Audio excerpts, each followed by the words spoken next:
안녕하세요. 구루잠입니다. 이번 시간은 제4과목 노동시장론의 마지막 시간이 될 것 같아요.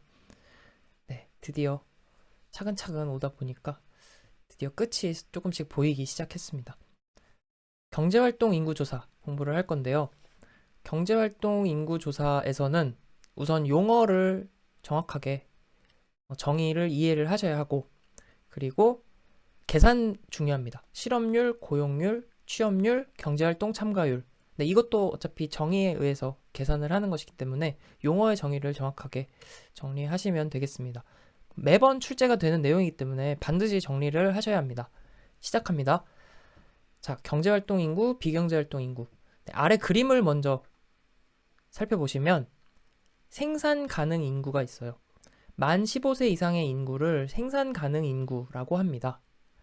생산 가능 인구는 경제활동 인구와 비경제활동 인구로 구분을 하고, 경제활동 인구는 취업자, 실업자 이렇게 구분을 합니다. 그래서 생산 가능 인구는 만 15세 이상 인구다. 생산이 가능한 생산활동 참여할 수 있는 인구죠.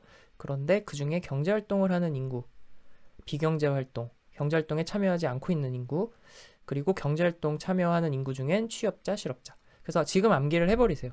생경비, 취실, 생경비 취실을 기억해 주세요. 생경비 취실, 생경비 취실. 지금 암기 다 되셨죠? 네. 먼저 암기를 하고 시작을 하면 되겠습니다. 그리고 우리가 문제를 풀면서 자주 헷갈릴 수 있는 것, 취업자와 실업자와 비경제활동 인구. 네. 요것을 잘 구분을 해야 돼요. 왜냐하면 우리는 이 세 개 중에 어딘가를 계속 오가고 있어요. 그렇기 때문에 이 기준에 대해서 분류가 되거든요. 어차피 이게 통계를 내기 위한 기준이기 때문에 우리가 잘 정리하지 않으면 헷갈릴 수 있습니다. 네, 취업자, 실업자, 비경제활동 인구 잘 구분하자. 그러면 하나씩 살펴볼게요. 경제활동 인구입니다. 경제활동 인구는 조사 대상 월 15일 현재 만 15세 이상인 자. 요거는 이제 생산 가능 인구잖아요. 만 15세 이상인 사람. 근데 생산 가능 인구 중에서 취업자 수와 실업자 수를 합친 게 경제활동 인구다. 취업자 수와 실업자 수를 합친 게 경제활동 인구다. 그리고 비경제활동 인구는 15세 이상 인구, 생산 가능 인구 중에서 취업도 실업도 아닌 상태에 있는 사람이 비경제활동 인구. 취업도 실업도 아닌 상태. 네, 구분이 되셨죠? 경제활동 인구는 취업자 수와 실업자 수 합친 게 경제활동 인구. 비경제활동 인구는 생산 가능 인구 중에서 취업도 실업도 아닌 상태에 있는 사람들. 비경제활동 인구 아래 보시면 주부, 가사활동에만 전념하는 주부, 학생, 진학준비자, 연로자, 심신장애자, 구직단념자. 구직단념자 우리 지난 시간에 실망노동자 공부할 때 공부했었죠. 그래서 구직 활동을 하고 있으면 실업자인데 취업이 안 되니까 경기 침체로 인해서 그래서 단념을 한 거예요. 그러면서 통계상으로 비경제활동 인구가 되는 거죠. 구직을 단념했기 때문에. 그리고 취업준비생도 비경제활동 인구에 포함이 된다. 고시생, 공시생도 학생의 개념으로 보실 수 있겠죠. 그래서 이 주부, 학생, 구직단념자, 취업준비생만큼은 지금 바로 정리를 해주세요. 비경제활동 인구, 경제활동을 하지 않는 사람들, 구직활동을 하지 않는 사람들, 주부, 학생, 구직단념자, 취업준비생.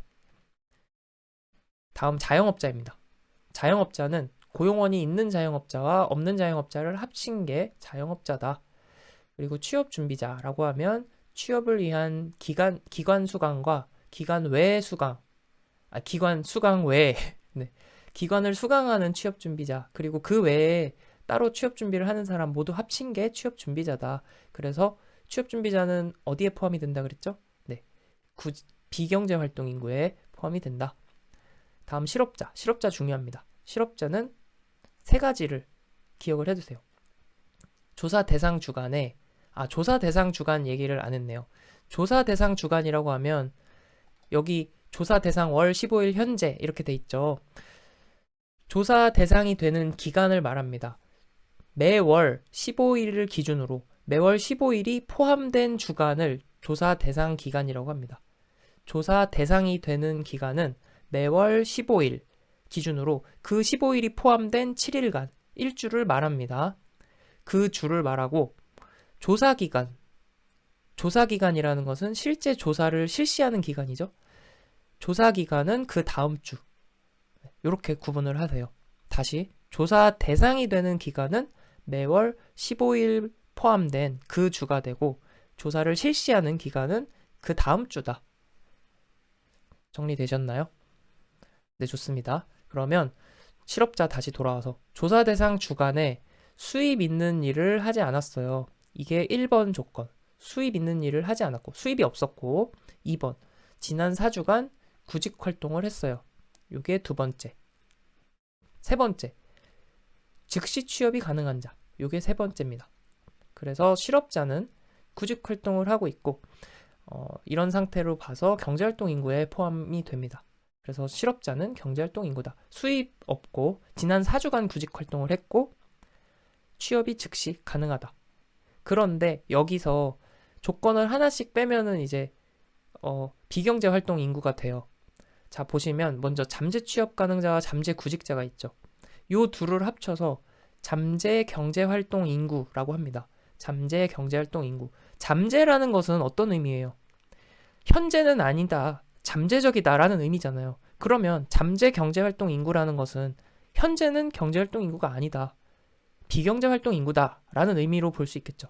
그래서 잠재 경제 활동 인구는 비경제 활동 인구고 따라서 잠재 취업 가능자, 잠재 구직자 모두 비경제 활동 인구입니다. 그러면 다시 돌아와서 잠재 취업 가능자는 잠재적으로 취업이 가능한 거니까 현재 취업이 불가능한 거예요. 네. 그래서 실업자의 세 가지 조건에서 요 3번 조건 요게 충족이 안 되면 잠재 취업 가능자. 그래서 취업이 불가능했던 거죠. 그 다음 잠재 구직자는 어때요? 잠재적으로 구직을 한다는 거니까 지금 구직 활동 안 하고 있다는 거라고 볼 수 있잖아요. 그래서 실업자의 1, 2, 3번 조건 중에서 지금 일을 안 하고 있어요. 2번 조건이죠. 2번 조건을 충족하지 못하면 잠재 구직자에 포함이 된다. 그래서 비경제 활동 인구가 된다. 정리되셨나요? 네. 그래서 실업자 요 세 가지 요건을 반드시 기억을 하시고 거기서 이렇게 하나씩 충족이 안 됐을 때 잠재가 붙게 된다. 잠재 취업 가능자, 잠재 구직자. 이렇게 정리를 하시면 됩니다. 어렵지 않죠? 네. 어렵지 않으십니다. 네. 그리고 아래 도표를 보시면 생경비 취실, 생경비 취실에서 취업자를 볼게요. 이걸 잘 구분을 하셔야 돼요. 비경제 활동 인구는 실업도 취업도 아닌 상태에 있는 자라고 했고 그렇다면 취업 상태라고 보는 건 어떤 사람들이냐? 수입 목적으로 1시간 이상 일한 자예요. 당연히 이거는 주 1시간이겠죠? 조사 대상 주간 이렇게 일주일을 기준으로 조사를 하는 거기 때문에 그래서 주 1시간 이상 일한 자 취업자로 포함이 됩니다. 그리고 무급 가족 종사자. 우리 엄마 가게, 우리 아빠 가게에서 일을 했어요. 근데 돈을 안 받고 일해요. 근데 주 18시간 이상 일한다. 주 18시간 이상 일하면은 취업자로 분류가 됩니다. 그리고 일시휴직자. 일시휴직자도 실업자 아니고 취업자다. 일시휴직자는 취업자에 포함이 된다. 요거 이제 구분을 해주세요. 요거를 가지고 문제들이 이제 많이 나오니까요. 그리고 구직기간을 4주 기준으로 네, 이제 실업자를 분류를 했습니다. 지난 4주간 구직 활동을 했느냐. 네. 그래서 4주 내에 이제 구직 활동을 했으면 실업자로 분류가 된다. 네, 이렇게 하면은 경제활동 인구조사 용어 다 정리가 됐고요. 근데 여기서 한 가지 더 정리를 할 게 있습니다. 고용률, 실업률, 취업률에 대해서 그리고 경제활동 참가율 정리를 해볼게요. 취업률입니다. 취업률은 네, 요 그림으로 이해하는 게 더 쉽습니다. 취업률은 취업자 수가 어느 정도 비율인지를 보는 거잖아요. 그렇기 때문에 취업자 수가 분자가 되고 경제활동 인구가 분모가 됩니다. 그래서 경제활동 인구 중에서 취업자가 얼마나 되는지 비율이 취업률이다. 경제활동 인구분의 취업자 수 이거분의 이거가 취업률. 실업률은 요거분의 요거가 되겠죠. 요거 경제활동 인구분의 실업자 수. 그래서 경제활동 인구 중에서 실업자의 비율 의미하는 게 실업률. 다음 고용률입니다. 고용률도 취업자 수의 비율을 보는 건데 무엇에 대한? 생산 가능 인구에 대한 취업자 수. 그래서 생산 가능 인구를 취업자로 나눈 게 고용률이 되겠습니다. 네. 취업률은 경제활동 인구분의 취업자 수. 고용률은 생산 가능 인구분의 취업자 수. 요거를 잘 구분하셔야 돼요. 요거분의 요거는 취업률. 요거분의 요거는 고용률. 마지막 경제활동 참가율은 경제활동에 참가하는 비율이니까 경제활동 인구의 비율을 말하는 거죠. 무엇에 대한? 생산 가능 인구에 대한. 그래서 생산 가능 인구분의 경제활동 인구. 네, 요게 경제활동 참가율입니다. 네, 그래서 요 그림을 통해서 보시는 게 좀 더 직관적으로 이해가 잘 됩니다.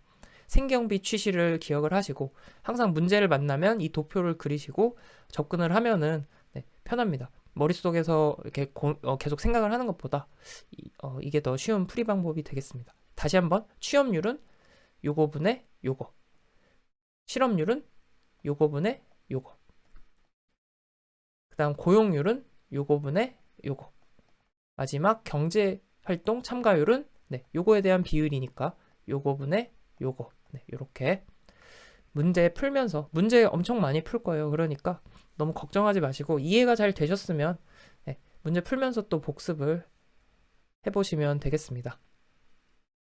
네, 문제로 넘어가기 전에 제가 한 가지 좀 정정해서 추가로 말씀드릴 내용이 있어서 네, 다시 돌아왔습니다. 자, 취업률, 실업률, 고용률, 경제활동 참가율은 다 이제 비율을 말하는 거죠. 그래서 지금 이대로 계산을 하면 네, 뭐 소수점으로 나오겠죠. 뭐 0점 몇몇 이렇게 나오는데 실제로 취업률을 계산하는 거는 다 곱하기 100을 해줘야겠죠. 퍼센트로 산출을 하기 때문에 실업률도 곱하기 100을 해주고 고용률도 네, 곱하기 100. 그래서 제가 곱하기 100을 얘기를 안 해서 다시 그 정리해서 말씀을 드립니다. 네, 취업률은 경제활동분의 취업자 수 곱하기 100. 네, 그래서 전부 다 퍼센트로 표시를 하기 위해서 곱하기 100을 해줍니다. 네, 이 부분까지 정리를 해두시기 바랍니다. 그럼 진짜로 문제풀이 해볼게요. 1번 경제활동 인구조사에 대한 설명으로 틀린 것은 매월 15일이 포함된 1주간이 실제 조사 기간이다. 조사 대상 기간과 조사 기간을 구분하셔야 합니다. 매월 15일이 포함된 1주간 조사 대상이 되고 조사 대상이 되는 기간이죠. 그리고 실제 조사 기간은 그 다음 주다. 그래서 1번이 틀린 내용이고요. 나머지 선택지도 같이 공부해 봅니다. 공익근무요원, 사회복무요원이죠. 사회복무요원과 외국인은 조사 대상에서 제외된다. 네, 그렇습니다.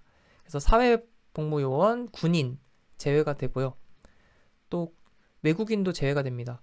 이게 경제활동 인구조사는 국민의 경제활동 특성을 조사하는 거잖아요. 그러니까 외국인이 제외되겠고요. 한 가지 더 하자면 형이 확정된 교도소 수감자도 제외가 됩니다.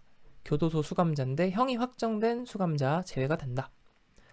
3번 조사 담당 직원이 직접 방문, 면접 조사한다. 네, 면접 조사합니다. 그리고 통계청에서 발표를 한다. 2번 통계청에서 실시하는 경제활동 인구조사 설명으로 틀린 것은 국민의 경제활동을 조사하여 거시경제 분석에 필요한 기초자료 제공한다. 현역 군인, 사회복무요원, 형이 확정된 교도소 수감자, 의무경찰, 의무경찰도 이제 현역 군인이라고 볼 수 있겠죠. 조사 대상에서 제외한다. 네, 이제 의무경찰이 없어진다고 하잖아요. 오늘 이제 기사 제목을 보니까 네, 마지막 의무경찰 제대한다고 이제 경찰이 의무경찰 하던 목까지 해야 돼서 뭐 1인당 4명의 뭐 역할을 해야 된다 뭐 이런 얘기가 있던데 어쨌든 네, 조사 대상에서 제외가 됩니다. 의무경찰 분들 고생하셨습니다. 3번 표본조사구 그 지역을 말하는 거죠. 표본조사구 약 32,000 가구 내에 상주하는 만 15세 이상인 자 생산 가능 인구죠. 조사 대상으로 한다. 네, 그렇습니다. 네, 이거는 그렇구나 하고 이해하시면 되고요. 매월 25일이 포함된 1주간, 매월 25일 아니고 15일이 포함된 1주가 조사 대상이 되는 주간이 되겠죠? 조사 실시하는 조사 기간은 그 다음 주가 되고요. 그래서 4번이 틀린 내용. 3번. 통계청 경제활동 인구 조사의 주요 용어 설명으로 틀린 것은 경제활동 인구. 만 15세 이상 인구 중에서 취업자와 실업자를 합친 게 경제활동 인구. 비경제활동 인구는 생산 가능 인구 중에서 취업도 실업도 아닌 상태에 있는 자. 육아. 조사 대상 주간에 주로 미취학 자녀를 돌보기 위하여 집에 있는 경우를 육아라고 합니다. 3번 취업 준비. 취업 준비는 학교나 학원에 가지 않고 혼자 집이나 도서실에서 취업을 준비하는 경우가 해당된다. 네, 취업 준비자 정의. 기관에서 수강하는 것 플러스 기관 수강하는 것 외에 준비하는 것도 포함이 된다라고 했으니까 네, 해당이 되죠. 자영업자. 고용원이 없는 자영업자를 제외한 고용원이 있는 자영업자를 말한다. 고용원이 없는 자영업자 플러스 고용원이 있는 자영업자 합친 게 자영업자라고 했어요. 그래서 4번이 틀린 내용. 다음 4번. 통계청 경제활동 인구조사 틀린 것은 잠재 취업 가능자, 잠재. 취업이 현재 불가능하니까 잠재 취업 가능이라 그랬죠? 그래서 4주간 구직활동 했지만 조사 대상 주간에 취업이 가능하지 않다. 맞는 이야기입니다. 고용률. 고용률은 뭐였죠? 생경비 취시를 생각해 보세요. 생, 경, 비, 취실. 그래서 그러면 고용률은 뭐예요? 요것분의 요거는 취업률이었고 요것분의 요게 고용률이었죠. 생산 가능 인구분의 취업자 수. 생산 가능 인구, 만 15세 이상 인구 중에 취업자 수. 그래서 맞는 이야기입니다. 그 다음 취업자, 조사 대상 주간 중 수입을 목적으로 18시간 이상, 노노노. 18시간은 무엇의 기준이었죠? 네, 무급 가족 종사자가 18시간 이상 무급으로 일하면 취업자로 분류가 된다라는 거고, 수입 목적으로는 1시간 이상 일하면 취업자로 분류가 됐습니다. 그래서 3번이 틀린 내용. 자영업자는 고용원 있는 자영업자와 없는 자영업자를 합친 개념이다. 5번 경제활동 인구조사 용어 틀린 것은 15세 이상 인구 조사 대상 월 현재 만 15세 이상인 자. 그렇죠. 월 15일 현재 15일 기준으로 만 15세 이상인 자. 경제활동 인구 만 15세 이상 중 생산 가능 인구죠. 이 중에서 취업자와 실업자를 합친 게 경제활동 인구다. 취업자는 수입 목적으로 1시간 이상 일한 자. 3번이 틀린 내용. 자영업자는 고용원 있는 자영업자와 없는 자영업자 합친 개념이다. 6번. 주요 용어 틀린 것은 무급 가족 종사자는 동일 가구 내 가족이 경영하는 사업체, 농장에서 무보수로 일하는 사람을 말한다.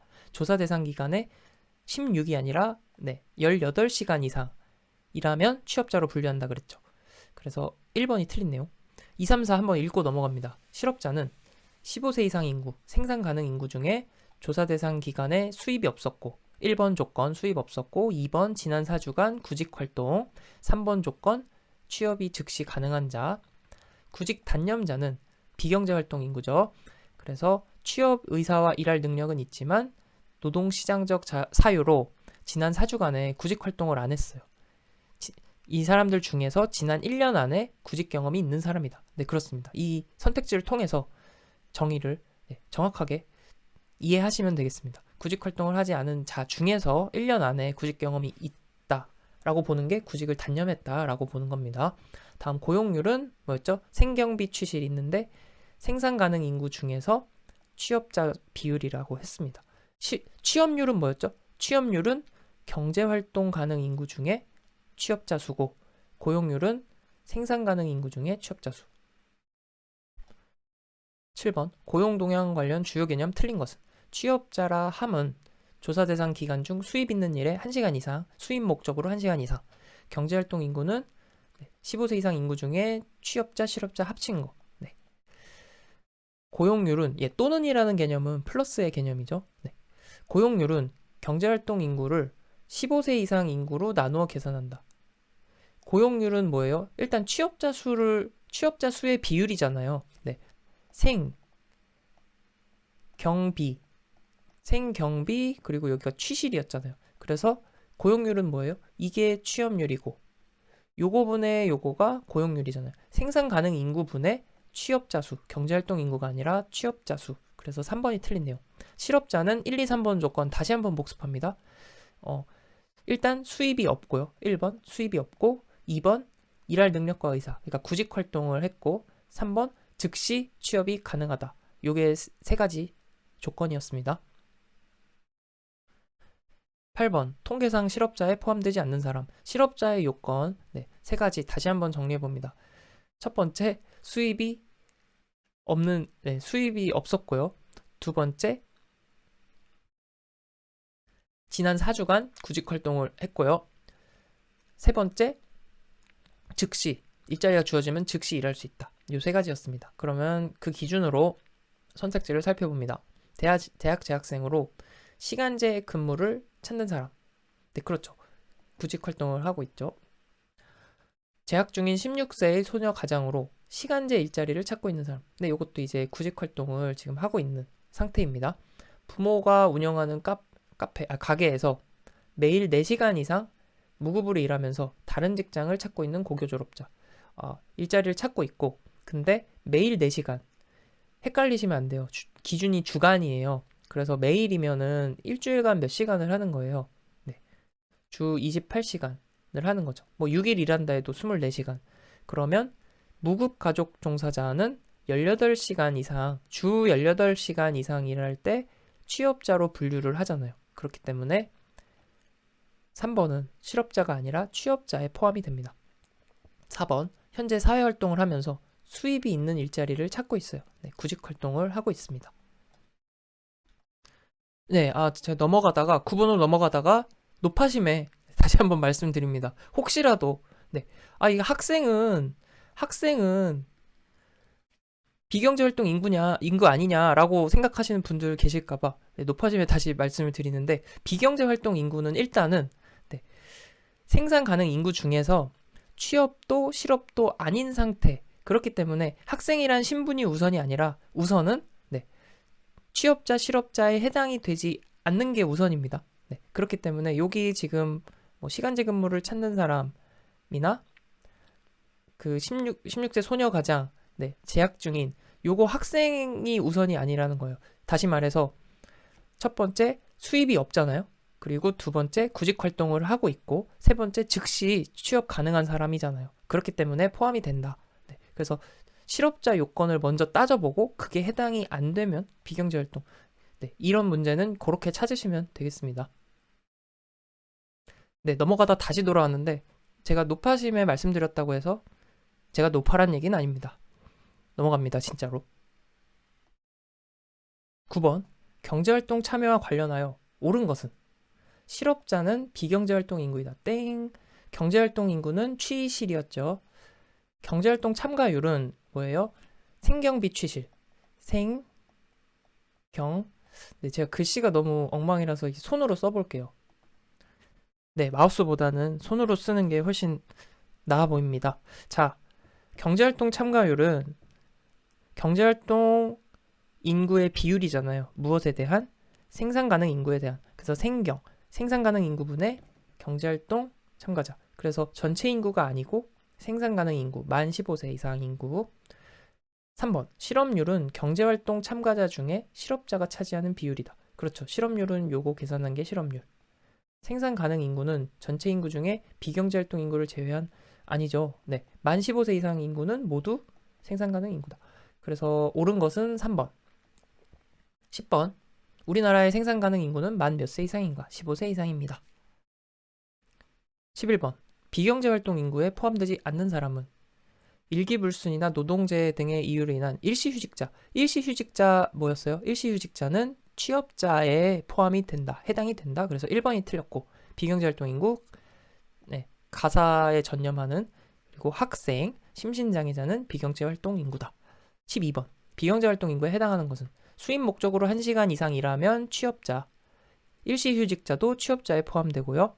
신규 실업자, 실업자가 되겠네요. 전업학생. 4번이 비경제활동 인구. 13번 경제활동 인구 조사에서 비경제활동 인구 찾는 겁니다. 무급가족 종사자. 이거는 우리가 알 수가 없습니다. 몇 시간을 일하는지 모르기 때문에. 그리고 일시 휴직자는 취업자로 분류가 되고요. 실업자는 경제활동 인구잖아요. 취업자, 실업자 모두. 가사노동을 하는 가정주부, 비경제활동 인구에 포함이 되죠. 그래서 정답은 4번. 14번 통계청의 경제활동 인구조사 취업자에 대한 설명으로 틀린 것은 임시근로자라는 것은 고용계약 기간이 1개월 이상이고 1년 미만인 자를 말합니다. 임시는 1개월 이상이고요. 1개월에서 1년 사이. 그리고 일용근로자는 1개월 미만인 사람을 일용근로자라고 합니다. 그래서 이 둘은 구분을 해주시기 바랍니다. 일용근로자는 하루하루 이렇게 생각을 하면은 최대 1개월 미만이고요. 그리고 임시근로자는 1개월에서 1년 미만이다. 자영업주, 사업 규모에 상관없이 한 사람 이상의 유급 고용원을 두거나 유급 종업원 없이 자기 혼자 또는 무급 가족 종사자와 함께 일을 하는 자. 그래서 이제 자기가 그 고용원이 있는 자영업자가 있었고 고용원이 없는 자영업자가 있었잖아요. 이 둘을 합친 게 이제 자영업자. 그래서 3번도 맞는 얘기고요. 무급 가족 종사자. 자기 가족의 일원이 경영하는 사업체에서 보수 없이 주당 30시간이 아니고 어떻게 돼요? 18시간 이상 일하면 취업자로 분류가 된다라고 했습니다. 그래서 4번이 틀린 내용. 15번. 경제활동 인구조사에서 비정규직 근로자에 해당하지 않는 근로자는 한시적 근로자, 시간이 정해져 있는 거죠. 일하는 기간이. 시간제 근로자도 마찬가지고요. 비전형 근로자, 전형적이지 않은 근로자, 비정규직 근로자에 해당이 됩니다. 단순 노무 근로자는 이 근무 시간의 형태가 아니라 업무의 그 성격에 따라 분류를 한 거기 때문에 분류가 다른 거죠. 4번이 정답입니다. 16번. 경제활동 인구조사에서 종사상 지위별 취업자 분류에 해당하지 않는 것은 종사상 지위별. 지위별.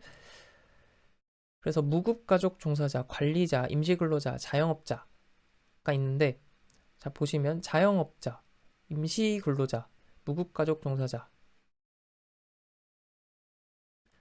해당이 되고 관리자는 분류에 해당하지 않습니다.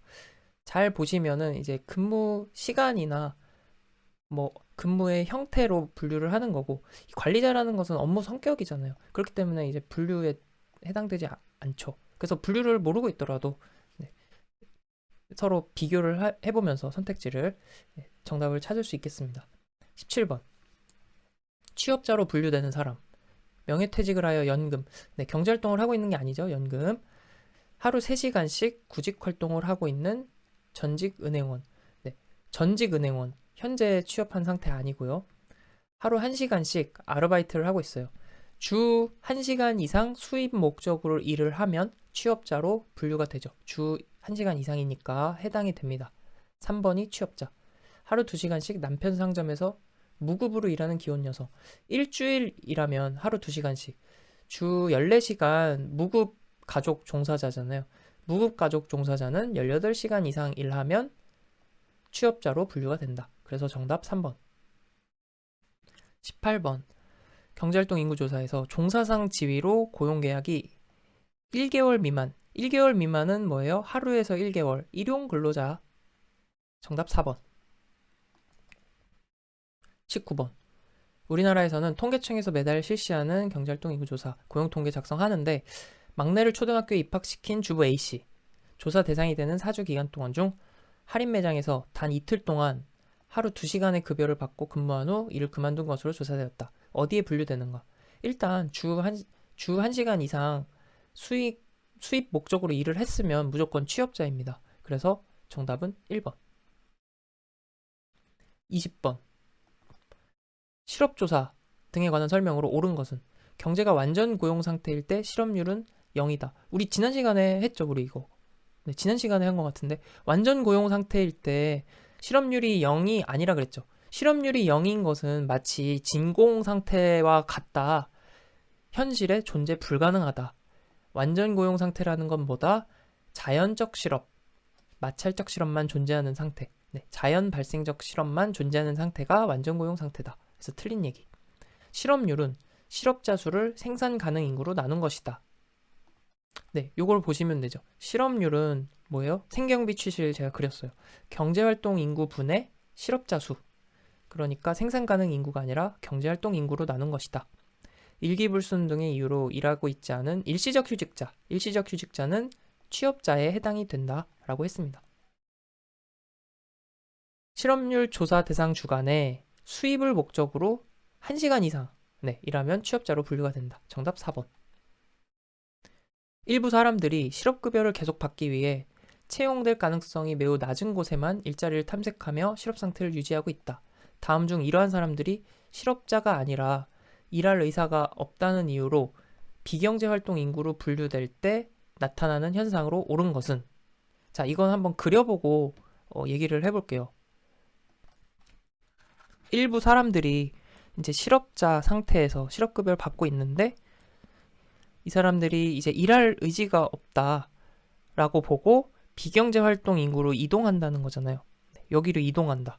이거 우리가 어떤 효과와 똑같은 이동이에요? 네, 실망 노동자 효과와 같은 그 노동력의 이동이죠. 실업자에 포함이 돼 있다가 비경제활동으로 이동하는 거. 이럴 때 실업률은 어떻게 측정이 돼요? 네, 실업률은 과소 평가가 된다. 실업자 수가 줄어드니까요. 네, 그래서 실업률은 낮아지고, 근데 중요한 거는 실업자 수가 한 명 이렇게 빠지잖아요. 한 명이 이동했다라고 하면 그러면 경제활동 인구도 한 명이 주는 거예요. 그쵸? 그렇기 때문에 경제활동 참가율도 줄어든다. 이해가 되시죠? 경제활동 참가율은 요거잖아요. 생산 가능 인구분의 경제활동 인구. 근데 경제활동 인구가 하나 줄었으니까 경제활동 참가율도 줄어든다. 그래서 실업률, 경제활동 참가율 모두 낮아진다. 정답은 2번. 그런데 이제 혹시 또 이제 생각이 더 깊으신 분들은 이렇게 생각할 수도 있어요. 근데 쌤, 경제활동 인구가 생산 가능 인구분의 경제활동 참가율, 제가 다시 적어볼게요. 경제활동 참가율이 생산 가능 인구 분의 경제활동 인구고 실업률은 경제활동 인구분의 실업자 수잖아요. 네. 그래서 경제활동 참가율은 요거 계산한 거고 실업률은 요건데 자 보면 실업자 수가 하나 줄어드는 거면 경제활동 인구도 하나 줄어드는 거니까 실업률 계산해서 보면 실업률도 줄고 경제활동도 주는 거 아니냐. 근데 이거를 실업률 낮아진다고 할 수 있냐.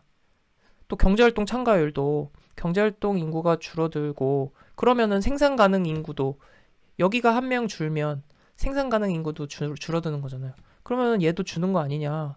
그런데 어떻게 낮아지는 거예요? 이렇게 물어보시는 분들도 계실 수 있는데 자 보시면 분모가 훨씬 크잖아요. 네. 분모가 분자보다 훨씬 크기 때문에 둘 다 똑같이 1씩 줄어들면 어때요? 분자가 더 많은 비율이 줄어드는 거잖아요. 분모가 훨씬 더 크기 때문에 분자보다. 그래서 실업률, 경제활동 참가율 모두 낮아진다. 결론은 그것까지 고민하실 필요는 없다. 결론적으로만 말씀드리면 그렇습니다. 그래서 정답은 2번. 22번. 경제활동 인구조사의 주요 산식으로 틀린 것은? 생경비 취실 이게 적어놓고 시작하면 됩니다. 먼저 잠재 경제활동 인구는 잠재 취업 가능자 더하기 잠재 구직자이다. 아까 전에 우리 말씀드렸었죠. 잠재 취업 가능자와 잠재 구직자를 합치면 잠재 경제활동 인구다. 그리고 이거는 비경제활동 인구에 포함이 된다. 2번. 경제활동 참가율. 경제활동 참가율은 경제활동 인구의 비율을 보는 거죠. 무엇에 대한 경제활동 인구의 비율? 생산 가능 인구에 대한 생분의 경이 됩니다. 그래서 생산 가능 인구 분의 경제활동 인구. 곱하기 100. 네, 그래서 2번도 맞는 이야기. 네. 아, 제가 곱하기 100을 앞에서 빼먹었네요. 고용률, 실업률 설명할 때. 네. 그런데 이제 곱하기 100을 해줘야 퍼센트로 나오겠죠. 다음, 고용률. 고용률은 취업자 수의 비율을 보는 건데 무엇에 대한? 생산 가능 인구에 대한. 그래서 생산 가능 인구분의 취업자 수 곱하기 100이 되겠죠. 그래서 15세 이상 인구 분의 취업자 수 곱하기 100. 실업률은 경제활동 인구가 분모가 됩니다. 그래서 15세 이상 인구가 아니고 경제활동 인구. 4번이 틀린 내용. 23번. A국의 취업자가 200만 명, 실업자가 10만 명, 비경제활동 인구가 100만 명이라고 할 때 A국의 경제활동 참가율은. 근데 요거는 이제 대입을 해보시면 됩니다. 취업자 수가 200만이라고 했고 만을 생략할게요. 그래서 200만 명, 그리고 실업자가 10만 명, 비경제활동 인구는 100만 명. 그러면 경제활동 인구는 요거 두 개 합친 거잖아요. 그러니까 210만 명. 그러면 경제활동 참가율을 구하래요. 경제활동 참가율은 생경이죠. 생산 가능 인구분의 경제활동 인구 곱하기 100. 그러면 생산 가능 인구 우리 구할 수 있습니다. 210만 더하기 100만 하면 310만. 그러면 경제활동 참가율 계산해 볼게요. 생분의 경 곱하기 100이잖아요. 그러니까 310분의 210 곱하기 100. 네, 요거를 하면 됩니다. 그래서 0, 0 지우고 31분의 2100이 되죠. 요거를 계산하면은 계산한 게 제가 있는데 잠시만요. 이게 67.7419 점점점점 이렇게 나갑니다. 퍼센트가 되겠죠. 그래서 정답은 67.7% 2번이 됩니다. 이렇게 계산 문제는 다 생경비 취실 그려놓고 생각하면 편합니다. 24번 A국의 생산 가능 인구 500만 명, 취업자 수 285만 명, 실업률이 5%다. 경제활동 참가율을 구하는 문제입니다. 네, 생경비 취실. 여기서 생산 가능 인구가 500만 명이래요. 500만 명. 취업자 수가 285만 명. 그리고 실업률이 5%다. 실업률 경제활동 인구분의 실업자 수가 5%, 0.05다. 네, 그러면 A국의 경제활동 참가율은 자, 경제활동 인구 여기서는 이제 경제활동 인구를 A로 보는 거예요. 경제활동 인구 수를 A로 보면 실업자 수는 어떻게 돼요? 실업자 수는 A 마이너스 285만 명이 됩니다. 그리고 또 실업자 수는 뭐예요? 5%라 그랬으니까 실업률은 요거분의 요거잖아요. 그러니까 경제활동 인구분의 실업자 수는 5%니까 0.05죠. 그러니까 A 곱하기 0.05. 그러면 요게 A에 관한 식이 나왔잖아요. 요거를 계산해주면 되겠습니다. A-285는 0.05A. 그래서 A는 여기다 20을 곱한 거죠. 20을 곱한 게 아니고 요거를 넘기면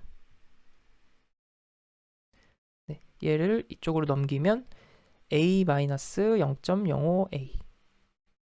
이게 마이너스 285가 넘어가면 285가 되죠. 그러면 0.95A는 285. 그래서 요거를 양변을 0.95로 나눠주면 A는 300이 나옵니다. 그래서 300만. 그러면 A가 300만이니까 경제활동 인구가 300만이란 얘기죠. 그러면 실업자 수는 15만이라는 계산이 나옵니다. 근데 여기서 구하라는 건 경제활동 참가율. 경제활동 참가율은 생분의 경. 요거 두 개잖아요. 요거분의 요거. 그러면 500분의 300. 그러니까 경제활동 참가율 경제활동 참가율은 500분의 300에다가 곱하기 100을 하면 퍼센트로 나오겠습니다. 그래서 60%. 경제활동 참가율은 60%. 정답은 4번. 25번. 취업자 800명, 실업자 200명, 비경제활동 인구 1000명일 때 경제활동 참가율은, 네, 이것도 생경비 취실 그려놓고 시작합니다. 취업자가 800명, 그리고 실업자가 200명, 비경제활동 인구가 1000명, 그리고 경제활동 인구는 몇 명이에요? 800 더하기 200 하니까 1000명. 그러면 생산 가능 인구는 몇 명이죠? 네, 1000 더하기 1000 하니까 2000명. 경제활동 참가율은 생분의 경, 네, 생분의 경 곱하기 100이죠. 그러면 경제활동 참가율은 2000분의 1000 곱하기 100 하면은 2분의 1 하니까 50%가 됩니다. 정답 50%. 2번. 26번. 취업자 400만 명, 실업자 20만 명, 비경제활동 인구가 200만 명일 때 경제활동 참가율. 똑같습니다. 똑같이 그리면 돼요. 네, 생경비 취실에서 취업자 수 400만 명, 실업자 수 20만 명. 그러면 경제활동 인구는 420만 명. 그리고 비경제활동 인구 200만 명. 그러면 생산 가능 인구는 몇 명이에요? 네, 620만이죠. 그러면 경제활동 참가율은 생분의 경, 요것분의 요거니까 620분의 420에다가 곱하기 100을 해주면, 네, 62분의 4200, 그러면은 31분의 2100이 되겠네요. 요거 퍼센트인데 요거를 계산기로 계산을 하면 아까랑 똑같아요. 67.7419 땡땡땡땡 퍼센트가 나오죠. 그래서 정답은 67.7%. 2번입니다. 27번. 다음 중 실업률에 관한 설명 틀린 것은? 다른 조건이 일정한 경우 실망 노동자가 발생하면 실업률은 줄어든다. 그렇죠. 생경비 취실 안 그려봐도 되겠죠. 실망 노동자 효과 뭐라고요? 구직자가 실망을 했어요.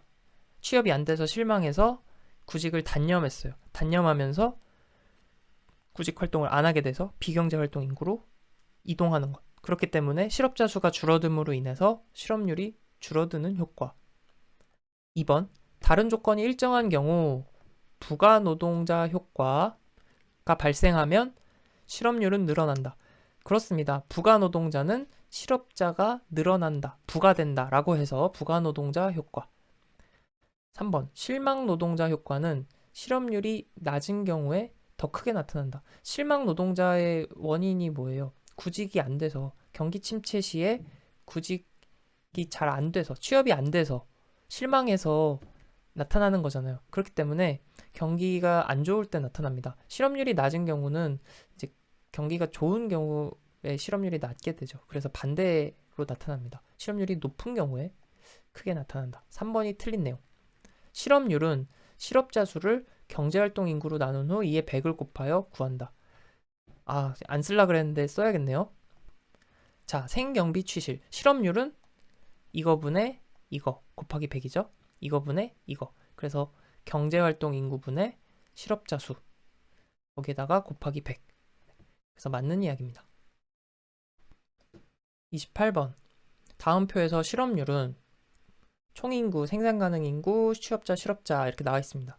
또 생경비 취실부터 시작을 합니다. 네, 총 인구가 100만 명이고 생산 가능 인구가 60만 명, 취업자가 36만 명, 실업자가 4만 명. 그러면 경제활동 인구가 몇 명이죠? 36 더하기 4 하니까 40만 명. 그러면 비경제활동 인구 나옵니다. 네, 20만 명. 여기서 주의해야 될 거는 이제 총 인구와 생산 가능 인구. 네, 요거에 이제 현혹되면 안 되겠습니다. 실업률은 무엇분의 무엇이죠? 실업률은 이거랑 이거다. 그래서 경제활동 인구분의 실업자 수 40분의 4 곱하기 100 하면 10분의 1이니까 10%가 되겠습니다. 정답은 3번. 29번. 다음 표를 이용하여 실업률을 계산하면 약 얼마인가? 네, 또 해보겠습니다. 연습. 총 인구 15세 미만 인구. 여기서는 이제 약간 변칙을 썼죠. 15세 이상 인구를 알려준 게 아니라 15세 미만. 그래서 총 인구에서 15세 미만을 빼면 15세 이상 인구가 되겠죠. 생산 가능 인구는 5,000-1,000 하니까 4,000. 비경제활동 인구 800. 그러면 경제활동 인구 몇 명이에요? 4,000에서 800 빼니까 3,200. 그리고 취업자 수가 3,000. 그러면 실업자 수는 200이 되겠습니다. 그러면 실업률은 어떻게 계산해요? 경제활동 인구분의 실업자 수 곱하기 100. 계산을 해볼게요. 3,200. 경제활동 인구분의 실업자 수 200명 곱하기 100. 그러면 이게 16분의 1이니까 16분의 100이네요. 16분의 100%. 이거는 계산하면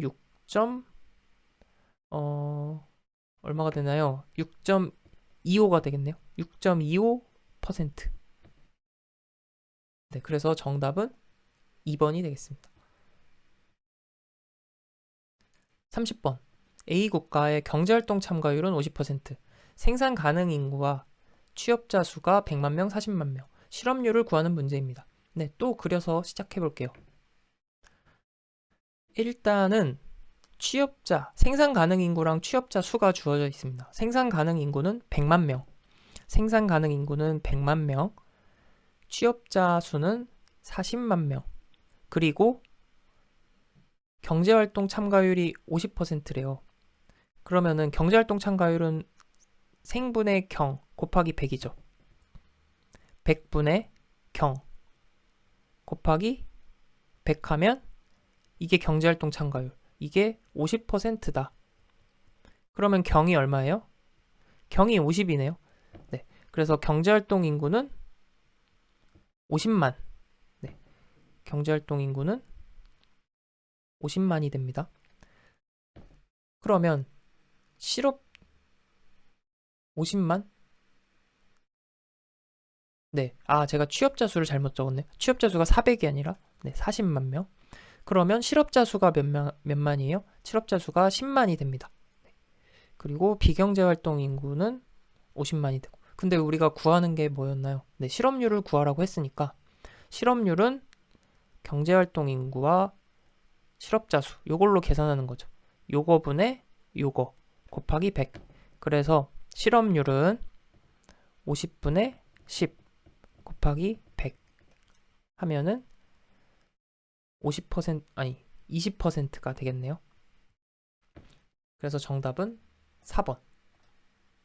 네, 어렵지 않습니다. 차근차근 생경비 취실만 기억을 하시고 거기에 적용을 하면은 어려운 문제들이 아닙니다. 31번.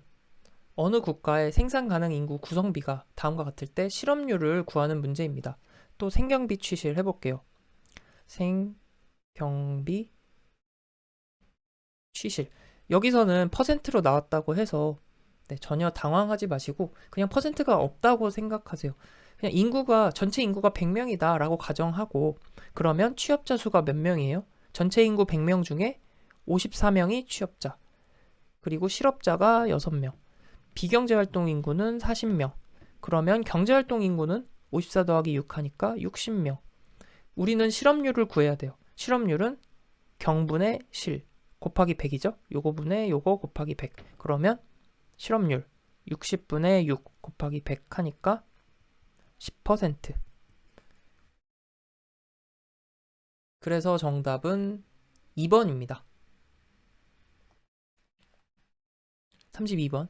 A국가의 전체 인구 5천만 명 중 은퇴한 노년층과 15세 미만, 은퇴한 노년층과 15세 미만 유년층. 요걸 합친 게 아니고 각각이군요. 각각 1,000만 명이다. 또한 취업자가 1,500만 명, 실업자는 500만 명. 그래서 실업률이랑 경제활동 참가율을 구하라고 합니다. 네, 생경비 취실. 네. 전체 인구 5천만 명 중에 15세 미만 유년층이 1천만 명이니까 15세 이상 인구는 몇 명이에요? 15세 이상은 4천 명이 되겠죠? 5천에서 1천 빼니까 4천만 명. 네. 여기서 주의해야 될 거. 은퇴한 노년층. 은퇴한 노년층은 어디에 속해요? 네. 비경제 활동 인구에 속합니다. 연로자들. 네. 그래서 우리는 많은 생각을 할 필요가 없어요. 많은 생각을 하지 마시고 생산 가능 인구는 무조건 만 15세 이상이면 무조건 생산 가능 인구에 포함이 된다.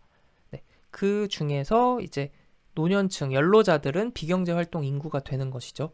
네. 그래서 혼동하지 않으셨으면 좋겠습니다. 그리고 취업자가 1,500만 명이래요. 취업자는 1,500만 명. 그리고 실업자 수는 500만 명. 그러면 경제활동 인구는 몇 명이에요?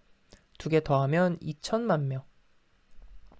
비경제활동 인구도 2천만 명이 되겠습니다.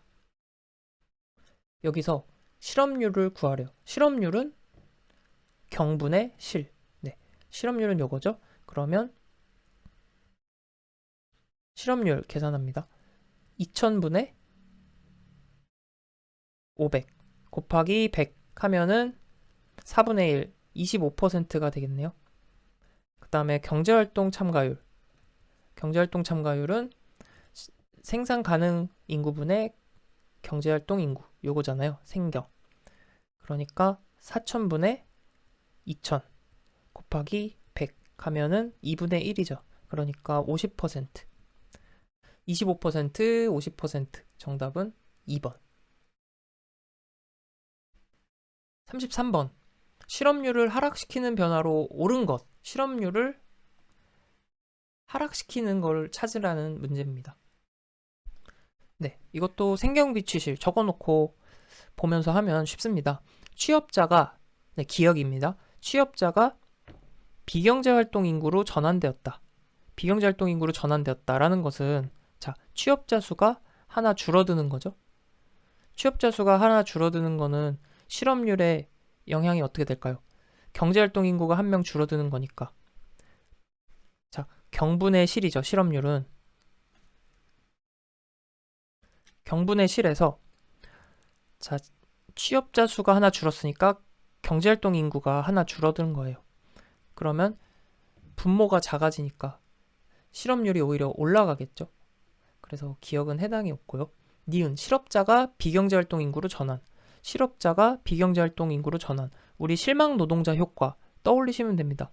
그래서 실업자 수 한 명 줄고 경제활동 인구도 한 명 주니까 실업률이 떨어지겠죠. 네. 실망 노동자 효과는 실업률 과소평가가 되는 효과다. 그래서 2번, 니은 맞는 얘기고요. 디귿, 비경제활동 인구가 취업자로 전환. 여기 있던 사람이 일로 갔어요. 그러면은 어떻게 돼요? 취업자 수가 한 명 늘게 되죠. 취업자 수가 한 명 늘면 경제활동 인구도 한 명 늡니다. 그러면 경제활동 인구는 늘고 실업자 수는 변동이 없어요. 그러면 분모가 커지면은 실업률이 낮아지겠죠. 실업자 수는 그대로니까. 그래서 디귿, 실업률 하락시키는 변화가 되고요. 비경제활동 인구가 실업자로 전환. 이거는 실망 노동자 효과의 반대 효과잖아요. 비경제활동이 실업자로 가는 거는 실망 노동자 반대 효과니까, 네, 실업자 수가 늘어나고 실업률이 높아지는 효과가 되겠습니다. 그래서 니은 디귿 정답은 3번. 34번입니다. 노동력의 10%가 매년 구직 활동을 하고 구직의 평균 3개월이 소요된대요. 이 이유만으로도 연간 몇 퍼센트의 실업률이 나타나게 되는가? 네, 요거는 문제가 딱 처음 보면 어려울 수 있는데 예전에 그 직업심리학에서 이거를 본 것 같은데요. 이 문제를 풀었던 것 같은데 정확한지 모르겠습니다. 직업심리학이 맞는지 기억이 나실지 모르겠어요. 다시 한번 해봅니다. 노동력의 10%가 구직 활동을 한다, 매년. 그러면 우리는 이 퍼센트에 너무 현혹되지 말고 그냥 이렇게 이해를 하시면 돼요. 1년 동안 전체 인구를 100명이라고 생각을 하면 전 1년 동안 10명이 구직 활동을 한다. 근데 평균 기간이 3개월이 소요된다. 이 전체 10명이 구직 활동을 하는데 네, 뭐 연초에 할 수도 있고 연말에 구직 활동을 할 수 있겠죠. 근데 어쨌든 평균 이 10명이 3개월이 소요된다. 이렇게 생각을 하시면 됩니다. 그러면 이거를 그림으로 그려서 풀면 이해가 좀 쉽습니다. 이게 전체가 1년의 기간이라고 할게요. 1년의 기간인데 3개월, 평균 3개월이 걸리니까 4등분을 합니다. 그래서 이게 각각 3개월이 되겠죠? 그러면 요 1년 동안 전체 10명이 구직 활동을 하는 겁니다. 근데 이제 3개월씩 들어가야 되죠. 10명이 3개월씩 들어가야 되면 2.5명씩 이제 한 칸에 들어가게 됩니다. 그러면 1년 내내 전체로 봤을 때는 몇 명이 되는 거예요? 몇 퍼센트가 되는 거예요? 2.5%가 되는 거죠. 네. 실업률이라는 것은 1년 전체로 봤을 때 몇 명이 실업 상태인가를 보는 거니까 전체 10명이 3개월씩 구직 활동을 했으면 1년 기준으로 2.5명은 계속 구직 활동을 하고 있는 실업 상태라는 거죠. 그래서 정답은 1번 2.5%. 35번 풀면서 다시 한번 해볼게요. 노동력의 20%가 구직 활동을 하고 평균 구직 활동을 2개월 동안 한대요. 그러면 연간 몇 퍼센트의 실업률이 나타나게 되느냐? 자, 이렇게 그림을 그려서 이게 1년입니다. 실업률, 연간 실업률이니까 그러면 전체 20명이 2개월이 소요된다고 했으니까 이번엔 6칸으로 나눠야겠죠? 2개월씩. 네, 이렇게. 그래서 이게 한 칸이 2개월의 기간입니다. 그런데 총 20명이 6칸에 나눠 들어가야 돼요. 그러면은 한 칸에 몇 명씩 들어가요? 6분의 20명. 그러니까 3분의 10명씩 들어가야겠죠. 그래서 3분의 10, 3분의 10 이렇게 들어가야 1년 동안 20명이 2개월씩 구직 활동을 하는 게 되는 거예요. 그러면 1년 내내, 1년 전체를 기준으로 봤을 때는 3분의 10명은 항상 실업 상태인 거죠. 그래서 3분의 10을 계산하면 3.333%가 됩니다. 정답은 4번. 36번. 아래 자료에서 A국 실업률 계산 공식으로 맞는 것은? 실업률은 경제활동 인구분의 실업자 수, 요거죠. 실업률. 그러면 A국의 총 인구는 100명이고 생산 가능 인구가 70명, 취업 인구가 60명, 실업 인구는 5명. 그러면 경제활동 인구는 65명이 되겠네요. 60 더하기 5. 그러면 실업률은 요거분의 요거니까 경분의 실이니까 65분의 5 곱하기 100을 하면 퍼센트로 나옵니다. 그래서 정답은 4번. 37번. 기혼 여성의 경제활동 참가율은 60%이고 실업률은 20%래요. 기혼 여성의 고용률은 이것도 먼저 그림을 그려봅니다. 생경비 취실에서 경제활동 참가율이 60%. 자, 퍼센트로 나와서 조금 접근이 쉽지 않다고 느끼실 수도 있는데 그렇게 많이 어렵지 않습니다. 자, 먼저 생산 가능 인구를 A라고 놓아볼게요. 그러면 경제활동 참가율이 60%니까 이거분의 이거 생분의 경 곱하기 100이 60인 거잖아요. 그러면 생산 가능 인구 A니까 경제활동 인구는 몇 명이 돼요? 0.6A가 되겠죠. 100분의 60 곱하기 A니까. 그리고 실업률이라는 것은 요거분의 요거잖아요. 경분의 실이 20%. 그러면 취업률은 얼마가 돼요? 왜냐면 우린 고용률을 구해야 되니까 취업자 수에 더 관심이 있죠. 그래서 경분의 취업률은 80%가 됩니다. 그러면 경제활동 인구의 80%가 취업자 수라는 거니까 0.6A 곱하기 0.8 하면은 취업률이 되겠죠. 그래서 0.6A 곱하기 0.8 하면은 0.48 A가 됩니다. 0.48A가 취업자 수가 되는데, 근데 고용률은 뭐예요? 요거분의 요거죠. 요게 고용률이잖아요.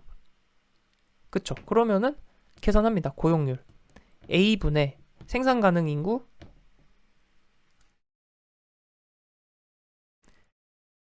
A, 그 다음에 취업자 수 0.48A죠. 네. 그래서 곱하기 100 하면은 A 없어지고 0.48 곱하기 100이니까 48입니다. 그래서 48%. 고용률은 48%. 네, 숫자를 몰라도 비율로 주어져도 네, 하나를 문자로 놓고 생산 가능 인구를 문자로 놓고 네, 그대로 똑같이 풀이하시면 됩니다. 네, 그래서 차근차근 네, 그냥 우리 공부한 대로 정리해 나가시면 되겠습니다. 그래서 38번도 마찬가지죠. 수치만 바뀌었어요. 자, 경제활동 참가율은 70%. 요거분의 요거가 70%죠. 생산 가능 인구 A라고 하면 경제활동 인구는 몇 명이 되죠? 0.7A가 되겠네요. 100분의 70A. 그러면 실업률이 20%면 취업률은 80%. 취업률은 요거분의 요거잖아요. 요거분의 요거 곱하기 100이 80이다. 그러면 요거분의 요거는 0.8이란 얘기죠. 그래서 0.7A 곱하기 0.8 하면은 다시 해볼게요. 취업률, 취업자 수는 0.7A 곱하기 100분의 80. 그러니까 0.8이죠. 그러면은 0.56A. 그래서 취업자 수는 0.56A다. 그러면 고용률은 생분의 취잖아요. 예분의 예. 그러면 생산 가능 인구는 A명이고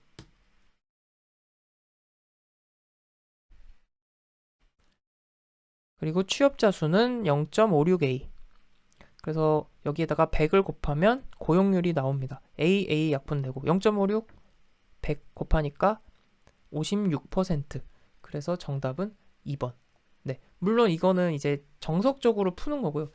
실제로는 그냥 이렇게 하셔도 됩니다. 이 의미를, 이 과정을 이제 이해가 되시는 분들은 이렇게 바로 계산하시는 분들도 계실 거예요. 이제 생산 가능 인구와 취업률, 요거를 계산하는 거니까, 자, 경제활동 참가율은 생산 가능 인구의 0.7이고, 그리고 취업자, 실업자, 실업률은 여기서 20%고, 취업률은 80%니까, 그냥 0.7에서 0.8 곱하고, 그러면 0.56. 그래서 56%. 이렇게 계산하시는 분들도 계실 거예요. 그래서 0.7 곱하기 0.8은 0.56이니까 56%다.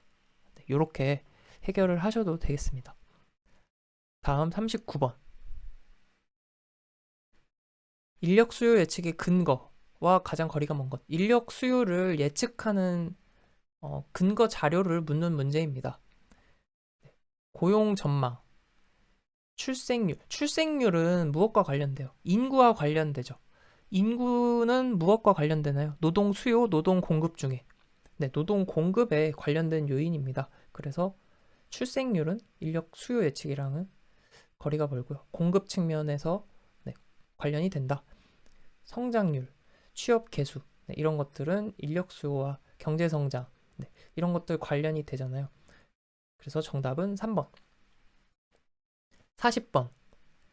직업 탐색에 관한 설명으로 틀린 것은 직업 탐색의 비용은 구직 활동을 위해 투입한 교통비, 통신요금 등 직접적 비용만을 의미한다. 일단 많이 들어가면 이제 주의를 해야 됩니다. 네, 직접적 비용, 이런 직접 구직 활동 비용뿐만 아니라 뭐 교육 훈련, 직업 정보 획득 이런 비용들도 당연히 포함이 됩니다. 그래서 1번이 틀린 내용이고요.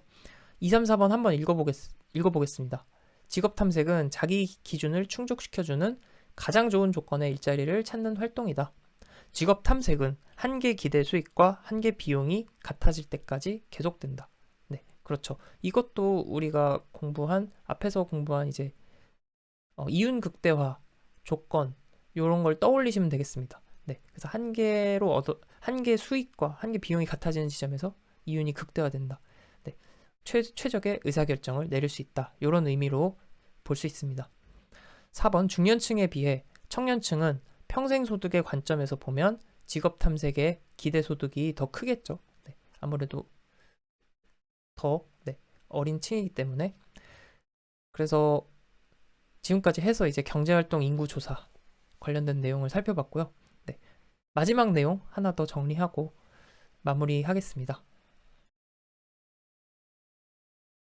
노동시장론 마지막으로 다룰 내용은 인적 자본 관련 이론입니다. 인적 자본 이론, 선별가설, 교육의 신호 모형이 대표적인데요. 네, 요 세 가지를 하나씩 살펴보겠습니다. 먼저 인적 자본 이론입니다. 인적 자본 이론은 핵심이 교육이나 훈련이 생산성을 증가시키는 역할을 한다. 그래서 교육 훈련에 투자를 한다. 라고 하는 것이 인적 자본 이론입니다.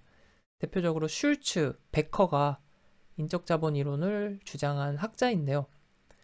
이제 교육이랑 훈련의 역할은 인적 자본을 축적하는 역할을 한다. 인적 자본을 축적하는 기능, 그럼으로써 생산성을 향상시켜주는 기능을 한다.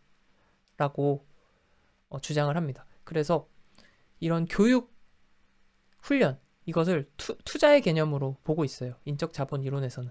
그래서 교육 훈련을 많이 하면 많이 할수록 생산성이 증가한다. 그리고 이 생산성은 나중에 이제 수입으로 보답을 받는다는 거죠. 미래의 직장, 미래의 직업 시장에서 일을 함으로써 수익으로 돌아온다.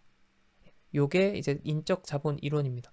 그래서 사람들이 교육 훈련을 하는 이유는 이제 생산성을 증가시키기 위한 것이고 또 미래의 고소득을 위해서 투자하는 것이다 라고 보는 것이 인적 자본 이론입니다.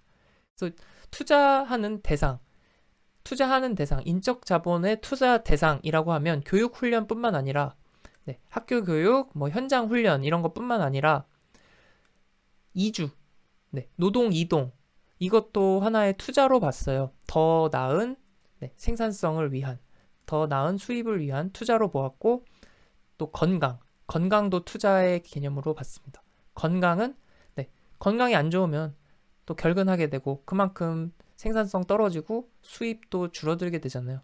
마찬가지 정보를 획득하는 것도 인적 자본의 투자 대상으로 보았습니다. 그래서 교육, 훈련, 이주, 건강, 정보 이 5가지를 투자 대상으로 보았다. 그냥 이렇게 듣고서 이해하시면 됩니다.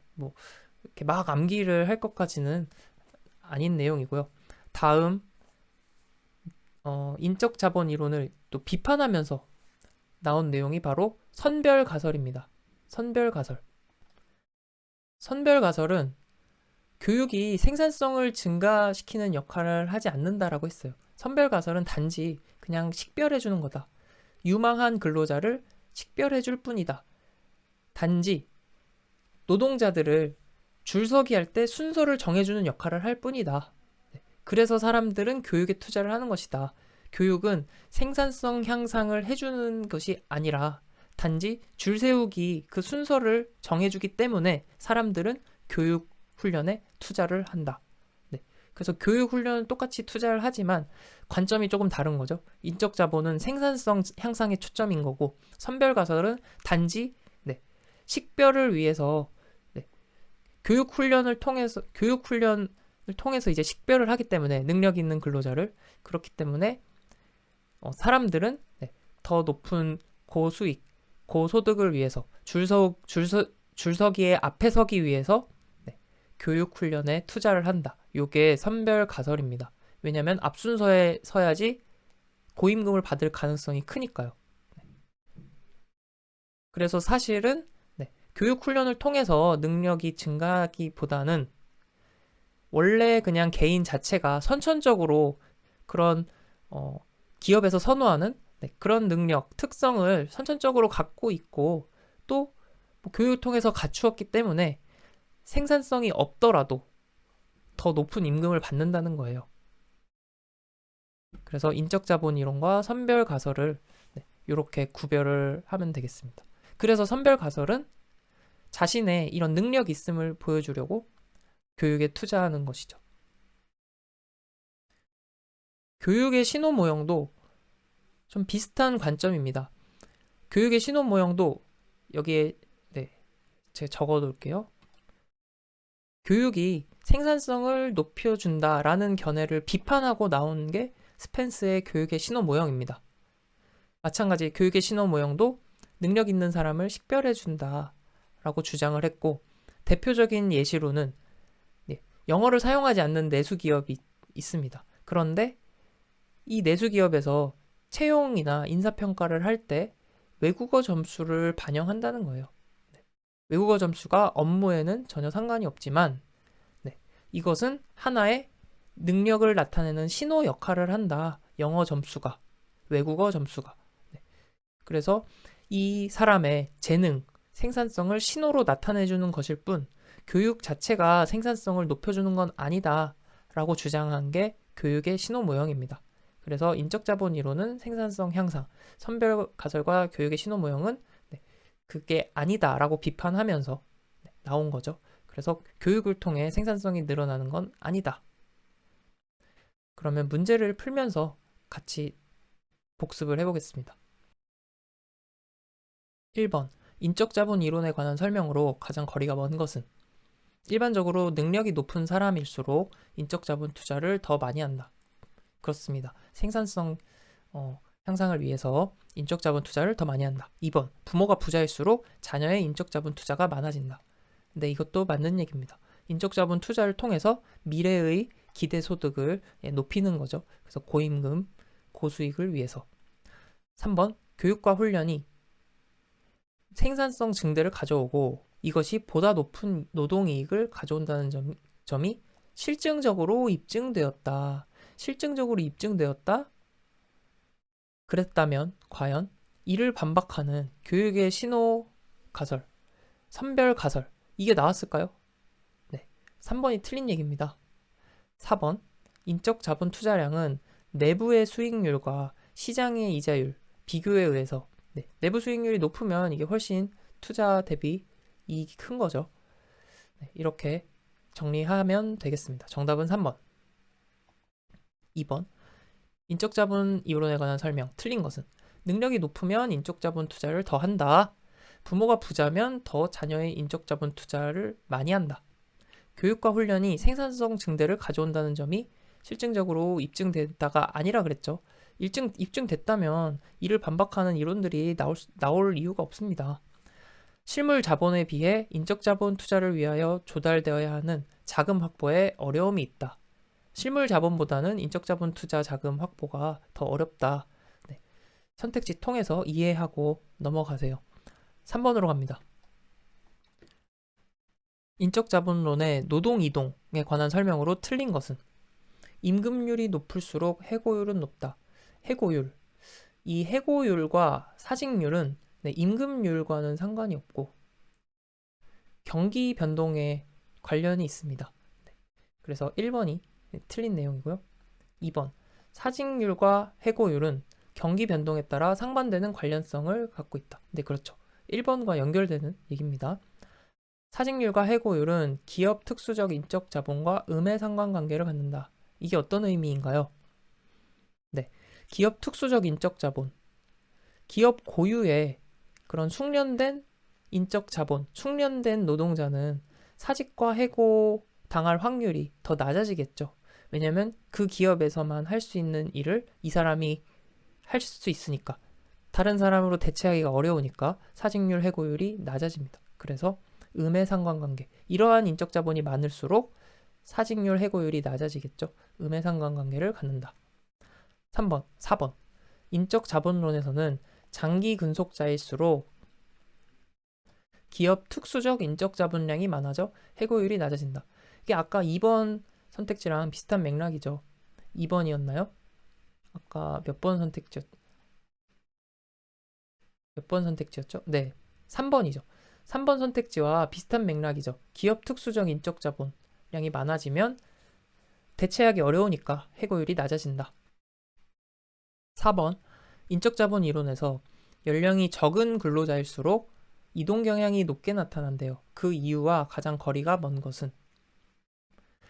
자, 노동 이동이요. 노동 이동하는 것도 인적 자본 이론에서는 투자의 대상입니다. 아까 이론 공부할 때 살짝 언급을 했었는데 정규 교육, 현장 훈련 이런 것에만 인적 자본 투자가 해당되는 것이 아니라 노동의 이동도 인적 자본 투자 대상에 해당이 됩니다. 네, 그리고 건강 이런 것도 정보 획득 이런 것도 인적 자본 투자의 대상이라고 했죠. 그래서 여기선 노동 이동에 관한 이야기인데 연령이 적은 근로자일수록 이동 경향이 더 높게 나타날 수밖에 없습니다. 그래서 반드시 또 이동한다는 게 이직만을 의미하는 게 아니고 네, 직장 고용 상태에 있다가 뭐 실업 상태, 미취업 상태로 갈 수도 있고 또 고용 상태에서 교육으로 갈 수도 있고 네, 이런 거를 포괄적으로 의미하는 개념이기 때문에 또 이제 이직만 의미하는 것은 아니겠습니다. 선택지를 같이 보겠습니다. 연령이 적을수록 위험을 더 선호하게 되고요. 네. 연령이 적을수록 새로운 직장에서 받는 임금이 높을 가능성이 크기 때문이다. 예, 그렇지는 않습니다. 연령이 적을수록 임금이 더 높은 임금을 받을 가능성이 적을수록 크지는 않습니다. 3번. 연령이 적을수록 새로운 직장에서 임금을 회수할 기간이 길기 때문이다. 네, 그렇습니다. 그리고 연령이 적을수록 이동 비용이 상대적으로 적겠죠. 뭐 가족이 있는 사람이랑 아닌 사람이랑 확실히 다르겠죠. 연령이 어린 사람들은 네, 아무래도 이동이 더 가벼울 수 있다. 그래서 정답은 2번인데, 그래서 일단은 이 연령이 적은 근로자는 이 노동의 이동도 투자의 대상이라고 했잖아요. 그러니까 이 투자도 나이에 제약이 존재한다는 거예요. 그래서 젊을 때 주로 이루어진다. 나이가 들수록 투자가 줄어듭니다. 비용 대비 이익이 떨어지기 때문에. 그래서 젊을 때 노동 이동을 많이 하고 자신의 생산 능력을, 자신의 생산성을 최대한 발휘할 수 있는 그런 곳으로 이동을 하게 된다. 결국엔 이동도 투자다. 요거를 기억을 해두시기 바랍니다. 그래서 정답은 2번인데, 근데 사실 이거는 이제 앞으로 안 나올 가능성이 커 보여요. 저의 견해로는. 네. 왜냐하면 청년 노동시장에 대해서, 청년 노동시장의 이행에 대해서, 이동에 대해서 얘기한 그 인적자본 이론에 대해서 좀 비판적인 견해들이 있어요. 그 연구들을 실제로 찾아보니까 인적자본 이론이 이 청년 노동시장의 그 노동 이동을 설명한 연구들을 보면 인적자본 이론에서 설명하는 설명력이 굉장히 제한적이다. 라고 말한 연구들이 좀 꽤 많이 있거든요. 그래서 어떻게 보면 이게 한 번 딱 출제가 되고 안 된 것도 좀 관련이 있는 것 같습니다. 그래서 어쨌든 이 문제 보시고 그냥 이렇게 이해를 하시고 넘어가면 되겠습니다. 어쨌든 노동 이동도 인적 자본 이론에서는 투자의 대상이다. 5번으로 갑니다. 기업 특수적 인적 자본 형성의 원인이 아닌 것은 기업 특수적 인적 자본 형성. 기업 고유의 숙련된 노하우를 가진 노동력 이런 거를 떠올리시면 됩니다. 차별화된 제품 생산. 생산 공정이 특유의 고유성이 있다. 기업만의 생산 장비가 해당 기업만의 고유성이 있다. 이런 것들은 이제 기업 특수적 인적 자본이 되겠죠. 그런데 일반적 직업 훈련의 차이는 해당되지 않습니다. 일반적 직업 훈련이라는 것은 의미 그대로 일반적인 직업 훈련, 모든 기업에서 공통적으로 통용되는 그런 것들에 관한 직업 훈련이 일반적 직업 훈련. 그래서 정답은 4번. 6번. 기업이 인력 운영의 유연성을 확보하기 위해서 채택하는 인적 자원 관리 정책이 아닌 것은 성과급제 연봉제 도입, 사내 직업 훈련 강화, 고용 형태를 다양화하는 것은 인력 운영을 유연하게 할 수 있는 정책인데 정규직 중심의 인력 채용은 인력 운영을 유연하게 하기보다는 그 반대의 영향을 주죠. 그래서 고용이나 인력 운영 유연성과는 관련이 없다. 7번. 인적 자본 투자 대상을 모두 고른 것은 앞에서 말로 한 2번 정도 언급을 했습니다. 정규교육, 그리고 직장, 현장 훈련, 이것도 인적자본 투자 대상이지만 노동이 이동하는 것도 결국에는 나의 미래 수익을 높이는 것, 생산성을 높임으로써 미래 수익을 높이는 방법이다. 노동 이동도 투자의 대상이다. 그리고 건강도 투자 대상이라고 했죠. 결근하면 그만큼 손실이 생기고 생산성이 떨어지기 때문에 정보의 획득 역시 생산성 높이는 투자 대상이다. 그래서 A, B, C, D 모두 해당이 됩니다. 정답은 4번. 8번입니다. 교육 투자에 관한 설명으로 틀린 것은? 사적 수익률은 교육 연수 증가에 따른 개인의 근로소득의 증가율을 의미한다. 네, 이 문제를 보기 전에 교육 투자, 사적 수익률과 사회적 수익률이 나와요. 요거를 먼저 구분을 하고 문제를 보겠습니다. 사적 수익률이라고 하면 말 그대로 교육 투자를 통해서 얻는 개인의 이익을 말합니다. 개인이 얻는 이득.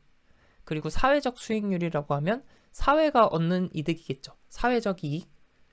예를 들면 국민 건강이 증진된다던가 환경이 개선된다던가 범죄가 감소한다던가 이런 게 사회적 이득, 사회적 수익률에 해당이 되고 사적 수익률은 그 당사자가 얻는 개인적인 이득. 이렇게 이해를 하고 문제 보겠습니다. 사적 수익률은 교육 연수 증가에 따른 개인 근로소득의 증가율을 의미한다. 그렇습니다. 교육 오래 받으면 근로소득도 더 많이 늘어난다. 이런 의미. 교육 투자의 사회적 수익률이 실물 자본 투자의 사회적 수익률에 비해 크다면 교육 투자는 사회적으로도 바람직한 자원 배분이다. 그렇죠. 실물 자본 투자보다 교육 투자의 사회적 수익이 더 크면 충분히 바람직한 의미가 되겠습니다. 학력이 간판으로서의 기능을 하고 기업이 학력을 선발 기준으로 삼는 고용 관행이 고착화되면 고학력에 대한 민간 수요는 과도하게 높아질 수 있겠죠. 학력 보고 고임금 일자리를 주면 당연히 다들 학위를 따려고 과도하게 높아지겠죠. 수요가. 4번. 정부는 사적 수익률을 높이는 데 초점을 맞춰야 한다. 자, 사적 수익률은 개인의 이득, 사회적 수익률은 사회의 이득. 개인의 이익과 사회의 이익이 이제 균형을 맞추는 데 초점을 둬야 합니다. 사적 수익률만 높이는데 초점을 맞추지는 않습니다. 정답 4번. 다음은 무엇에 관한 설명인가? 스펜서의 이론입니다. 고학력자의 임금이 높은 것은 교육이 생산성을 높이는 게 아니다. 처음부터 생산성이 높다는 것을 교육을 통해 보여주는 것이다. 네, 그냥 생산성이 높다는 그런 능력을 갖고 있다는 것을 교육을 통해서 보여준다. 영어 점수를 통해서 보여준다. 교육의 신호 모형에 대한 설명입니다. 10번. 선별가설에 대한 설명과 가장 거리가 먼 것은? 교육 훈련이 생산성을 직접 높이는 것은 아니다. 그렇죠. 그리고 유망한 근로자를 식별해주는 역할을 한다. 빈곤 문제 해결을 위해서는 교육 문제를 확대하는 것이 중요하다. 교육 훈련 기회를 확대하는 것이 중요하다. 교육 훈련이 생산성 향상이랑은 이제 상관이 없다 그랬잖아요. 그렇기 때문에 2번이 이제 틀린 내용이 되겠습니다. 3번. 학력이 높은 사람이 소득이 높은 것은 교육 때문이 아니고 원래 능력이 우수하기 때문이다. 그렇습니다. 네. 그래서 이것을 이제 능력이 우수한 거를 어떻게 보면 보여주는, 그러기 위해서 사람들은 교육 훈련에 투자를 한다. 그래서 줄 세우기, 선별가설은 줄 세우기의 역할을 한다 그랬죠. 줄 세우기의 순서를 정해주는 역할. 그래서 그 앞자리를 차지하기 위해서 학력 공부를 많이 하고 교육에 투자를 한다. 4번. 근로자들은 자신의 능력과 재능을 보여주기 위해서 투자한다 라고 했습니다. 그래서 정답은 2번. 11번. 인적 자본론과 선별가설의 주장으로 옳은 것을 모두 짝지은 것은? 인적 자본론에 의하면 교육은 생산성 증가 역할을 한다. 가장 핵심이었습니다. 선별가설에 의하면 교육은 단지 생산성의 신호이다. 네, 그렇죠. 인적 자본론과 선별가설 모두 교육 투자는 높은 임금을 보장한다고 주장한다. 이것도 맞는 이야기예요. 그래서 인적 자본론은 교육 투자가 생산성을 높여주기 때문에 높은 임금, 미래에 대한 소득, 미래의 고임금을 위한 투자라고 보았고, 선별 가설에서는 어때요? 줄 세우기에 앞자리에 서기 위해서 교육 훈련에 투자를 한다라고 했죠. 왜냐하면 줄 세우기에 앞자리에 서게 되면 고임금을 받게 되니까. 하지만 교육 훈련 자체가 생산성을 높여주는 건 아니다. 그냥 내가 갖고 있는 능력을 이제 보여주기 위해서 하는 거다. 그래서 정답은 4번. 이렇게 해서 인적 자본 관련 이론까지 정리했고요. 이렇게 해서 노동시장론 공부가 모두 끝났습니다. 여러분들 정말 고생 많으셨고요. 또 뭐 이해 안 되는 부분들은 중간중간 또 복습하시면서 정리하시면 되겠습니다. 최대한 차근차근 이해를 돕기 위해서 준비를 하고 있는데 어느 정도 어떻게 도움이 되는지 모르겠어요. 뭐 좋아요 도움이 되셨다면 좋아요도 좀 눌러주시고 뭐 댓글로 이런 남겨주시면은 저도 많이 힘이 되고 있습니다. 오늘도 이렇게 같이 공부할 수 있어서 정말 감사드리고 다음 영상에서는 노동관계 법규로 다시 돌아오겠습니다. 감사합니다.